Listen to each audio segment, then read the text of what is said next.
resibo, pati ka sabihin na hindi mo maamin.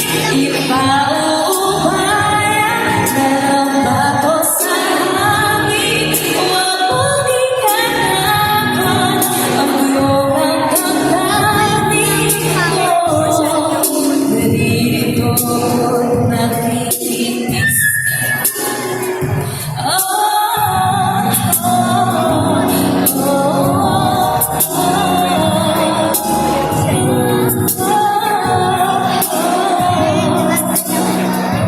Maraming salamat mga sa Muntinlupa! Ayan, wala po nyo naman, Heaven Peralejo! Hi, Heaven! Magkali ka naman sa mga fans mo dito! Yes, maraming salamat po sa pagpunta, Heavenly Angels, at sa inyong lahat dito sa promo, diba, na Mama's Girl. That's right, sa mall tour ng Mama's Girl. Yes. Alam mo, Heaven, 3 days na lamang. Gano'n ka-excited ka na ipapalabas na yung pelikula? Goodness!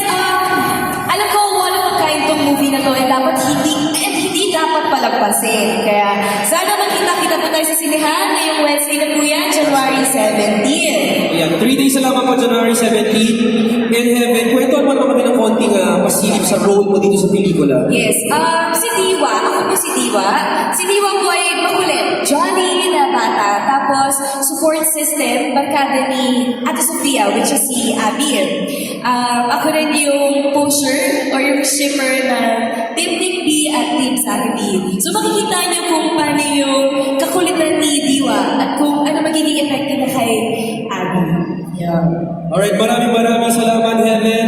Ayan, isa na lang, personal mo sanang imbitahan lahat na nandito. Kayo ba, manonood kayo?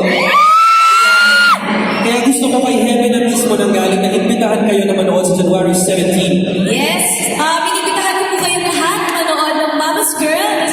January 17 na po yan, this Wednesday, kaya makita-kita po tayo. And also, gusto ko po sabihin na maraming salamat po sa pagpapanood ng Once Upon a Time Has Meets Flower Powers. Every Sunday po yan. Ngayon, showing na po siya. Huwag niyo pong kakalimutan sa baybayan. Ang last episode na po ng Once Upon a Time, which is this Sunday na. Sakto-sakto, may bagong movie ka naman. So, tuloy-tuloy yung blessing.